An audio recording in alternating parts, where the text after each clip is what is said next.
Hello, നമസ്കാരം. നമ്മളെ പൊതുഗതാഗത വകുപ്പ് മന്ത്രി സാറിൻ്റെ സമക്ഷത്തിലേക്ക് വിടുന്നൊരു സാധനമാണ് കേട്ടോ. സ്ഥലത്തിൽ കിടക്കുന്ന ബസ്സുകളുണ്ട്.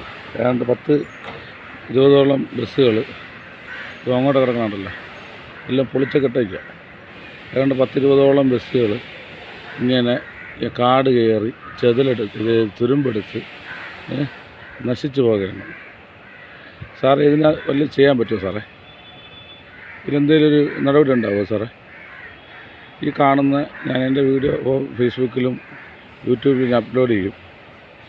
അപ്പോൾ ഇത് കാണുന്ന ആരെങ്കിലും ഉണ്ടെങ്കിൽ ഒരു കാര്യം ഞാൻ നിങ്ങളോട് പറയാം.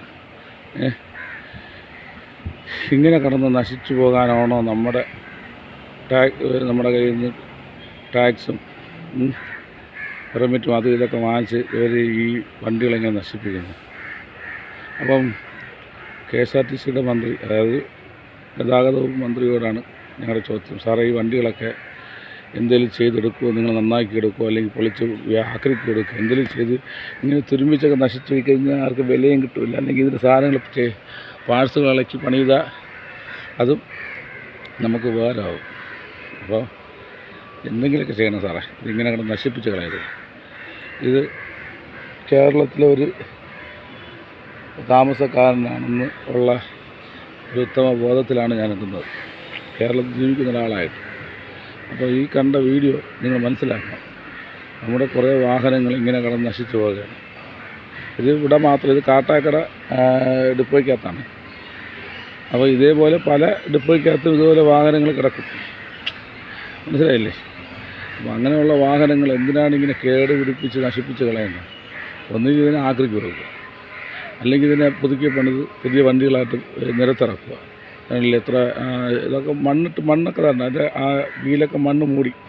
കാരണം ഈ കാടൊക്കെ കയറി ഇതൊക്കെ അങ്ങ് മൂടി. അതിൻ്റെ മണ്ടലൊക്കെ ഉണ്ടല്ലേ, ചവറുകൾ കിടക്കുന്നുണ്ട, ചപ്പ് ചവറുകളൊക്കെ അതിൻ്റെ മണ്ടലൊക്കെ കിടക്കുന്നു.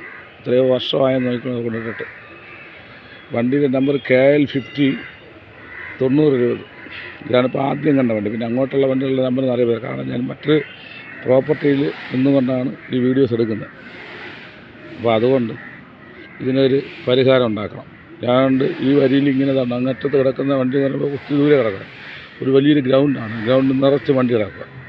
കാട്ടാക്കട ബസ് സ്റ്റാൻഡിൻ്റെ പിൻവശത്ത് ഉള്ളതായ ഗ്യാരേജിൻ്റെ സമീപത്താണ് ഈ കിടക്കുന്ന വാഹനങ്ങൾ. അപ്പം ഞാൻ പറഞ്ഞിട്ടില്ല, വണ്ടിൻ്റെ നമ്പർ എന്നൂടെ പറഞ്ഞതാ കണ്ട, അതിൻ്റെ ബാക്കിൽ കൊടുത്തിട്ടുണ്ട് നമ്പർ, വ്യക്തമായിട്ട് കാണാൻ. അല്ല, KL 50 ആണ്, 9020. ബസ് നമ്പർ എത്രയാണെന്ന് എനിക്കറിയത്തില്ല ഇതിൻ്റെ. അപ്പോൾ ഇതിനൊരു പരിഹാരം ഉണ്ടാക്കണം. ഓക്കെ, ശരിയെന്നാൽ.